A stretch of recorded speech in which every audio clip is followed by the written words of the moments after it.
So, Shannon, does Eli have a point here about Brady? He does. For the very first time, Skip, in 20 years, he's going to hear new verbiage. He's going to hear different calls. Now, everybody runs the same route. We just call them different things. But the verbiage, the terminology is going to be different. Now everything is going to be condensed. Skip, we all believe that the season's going to take place. But when does OTA start? When does minicamp start? So is everything's going to be condensed, going to be compressed. And so we all know Tom Brady is a stickler. He likes to rehearse. He likes to go over things. He likes to throw with his receivers. How soon, when would that happen? So if things get compressed, everything gets shortened, and then we go to the season, I can see what Eli's saying. Yes, he can get off to a bumpy start. He didn't say he was going to struggle all year, but he's saying, considering that new terminology, a new place, new coaches, unfamiliar setting, and the condensed OTA mini camp or training camp, yes, I can see Tom getting off to a bumpy start. And so I do agree with Eli. Not to say that this is going to carry on throughout the course of the season, but it might be slow. It might be tough sledding because this is new for him. I would have less concerns if he was in New England, Skip, for the simple fact he knows that. He knows Edelman. He's thrown in N'Keal Harry. But this is a total different situation. And so I agree with Eli. Tom could be in for a bumpy ride to start the season. So can I just get this out in the middle of our virtual table today? Sure, The Manning brothers do not like Tom Brady. The Manning brothers are resentful and jealous of Tom Brady, dare I say, because the older brother, Peyton, the other day on Denver radio, we talked about it here on Undisputed, made a sarcastic remark about after Tampa had signed Rob Gronkowski, now they're going to win the Super Bowl for sure. Okay. You don't have to hate. Oh, my goodness. You could just sort of deflect, avoid, you maybe not answer the question. You don't have to take a sarcastic shot at Tom in Tampa. And now Eli, who never says anything about anybody, for Eli, this is like hellfire and damnation to say it's going to be a bumpy ride for Tom Brady. He's never criticized anybody in his life. But again, this is what I don't understand. Skip, what I don't understand with you is that when people take shots at LeBron, you love it. You standing on the table. Did you hear what David Blatt said? Did you hear what Charles Barkley said? Did you hear what this was saying? The moment somebody offers an honest assessment about Tom Brady, they're hating. Eli owned Tom Brady. He kept the man from getting the balls. Why Eli want to hate? Eli lucked up twice against Tom Brady. Tom should have won both those games. No. Yes, he did. Eli got away with completing the luckiest pass in the history of the Super Bowl, a pass and a prayer in which he basically put his hand over his eyes and threw it as far as he could into the dangerous middle of the field. And David Tyree, like the sixth receiver on his roster, caught it in his face mask over Rodney Harrison. I've never seen anything like it before, and yet Belichick's defense once again spit the bit under pressure. 2 minutes left in the game. They allowed the game-winning touchdown. Okay, so here's what's happening. Peyton Manning is now 44 years of age, about a year older than Tom is, and he'll play at 43. And I think Peyton, Peyton, like a lot of ex-players, is looking at Brady shattering the mold, playing at 43 for a really good team that has a chance to win next year. And that mold shattered Peyton because when it was time to stop, he finally just had to stop. It was historically predictive of when he was going to have to stop, and he did. And Eli now is 39 years of age, and it looks like the game might just have passed him by, and he might have played his last NFL down at age 39. And they're looking at Tom at 43, surrounded by 2 Pro Bowl receivers and 2 very good tight ends on top of another tight end he just added. And this is my problem with what Eli said yesterday. He did not bring up Rob Gronkowski. Neither did you. All of a sudden, Tom's got his security blanket. The receiver he has trusted the most under fire, big game pressure situations, is not Edelman, it's Gronkowski. We saw what happened in the last Super Bowl that Tom won 2 Super Bowls ago. The big passes were caught by Gronk to start and finish that game-winning drive in the middle of the fourth quarter of a tie game. And Rob Gronkowski is now a Buck. So if you miss OTAs and you miss most of training camp, he's got one guy who knows him and fits him like two gloves, and it's Gronk. And Gronk will be there for him in the first couple of games, so I think that will get him over the hump.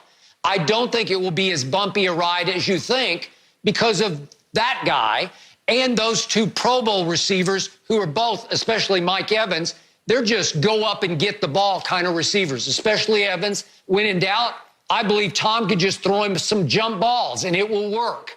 This team is loaded on offense and I think on defense as well. It has the 5th best odds on Fox Bet to win the Super Bowl. And for a while, it was the 4th best odds, just above New Orleans. Now it's just a tick below New Orleans at 13-1 versus 12-1. So it's all good. And I don't know why Peyton and Eli can't just say, way to go, Tom, congratulations, good luck to you. But you got a sweet situation down there, and it should be a lot of fun. That's what they should say. No, they shouldn't, Skip. They should offer an honest assessment of what they believe is going to transpire. Skip, we got to get out of this notion. Anybody that says something that's not praises, that's not bouquet of roses at Tom, is not hating. And you can study all the film you want, Skip. If that was the case, if you didn't need to practice, why does people practice then? Why not just study the tape, go in the meeting room, just study, and go home, I'll see you on Sunday? Of course, you practice. There's a reason why people install practice, Skip. That's all Eli said. No one can say anything about Tom Brady without hating, Skip. All I know is Eli said, I got 2 Super Bowls. I'm going to go to the Hall of Fame thanks to Tom Brady. That's what Eli can say. I'm going to be in Canton. Thank you, Tom. Why would I want to hate? Peyton Manning, the last 3 times they faced in meaningful ball games, Peyton won. You remember, Skip? The Super Bowl, the AFC Championship game in 06, they met again in 15, and they met in 12 and 13. So the last 3 meaningful games they played, Peyton won. So let's not get it twisted, Skip. Everybody is not jealous of Tom Brady. You think Romo is jealous? He has to offer an honest assessment. Nobody says Romo is jealous. Skip, no, you got to stop this.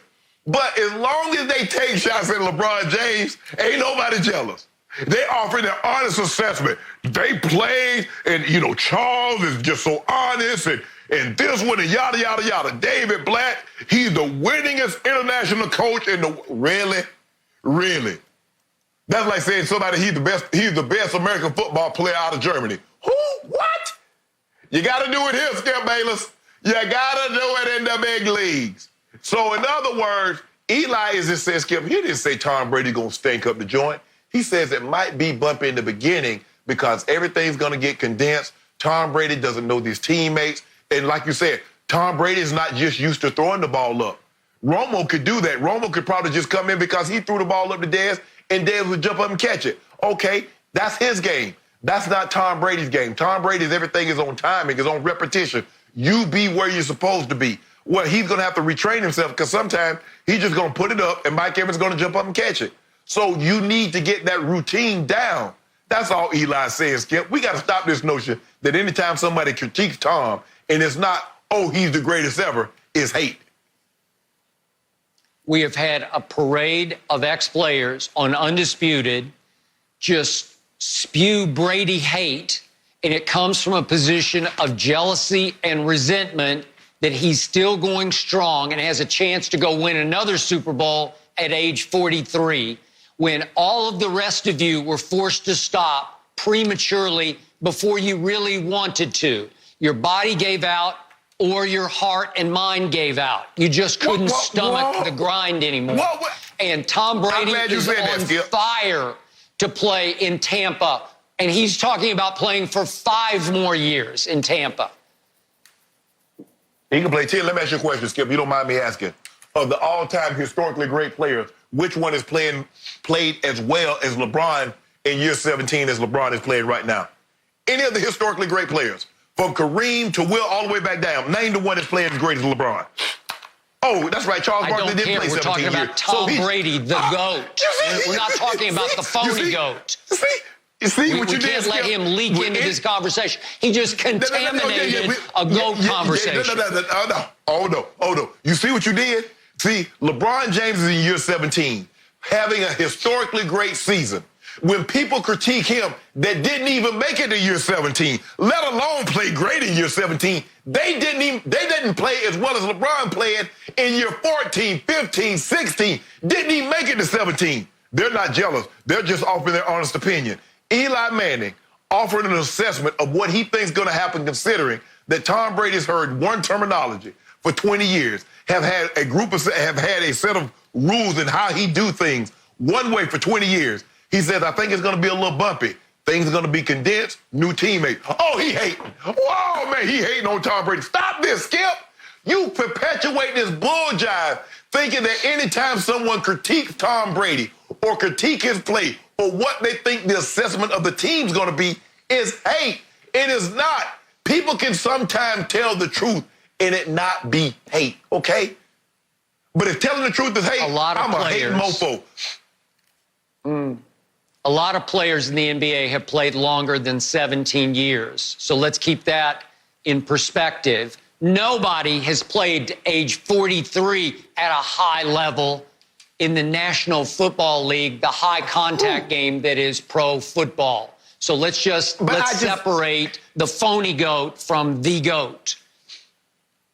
Skip, the only guy that you can say that was close to maybe what LeBron is doing is probably Kobe. Probably Kobe, because Kobe played 20 years, and I think year 17, maybe year 18, he was the one he tore his Achilles, if I'm not mistaken, Skip. So stop. So all these other guys that's offering these assessments, they jealous. They jealous old GOAT James, because he's still going strong. And guess what? He said, I'm back for year 18 too, coming off the title. We're gonna win that title. They can push the season. They can play these last games in June, July. It doesn't matter. We're gonna win that title. All anybody is talking about right now is the GOAT, not Brady, Michael Jordan. Thank you for watching. You can subscribe here to get the latest from the show, and be sure to check out more of the best clips from Undisputed, or go watch a few other segments from our other shows on FS1.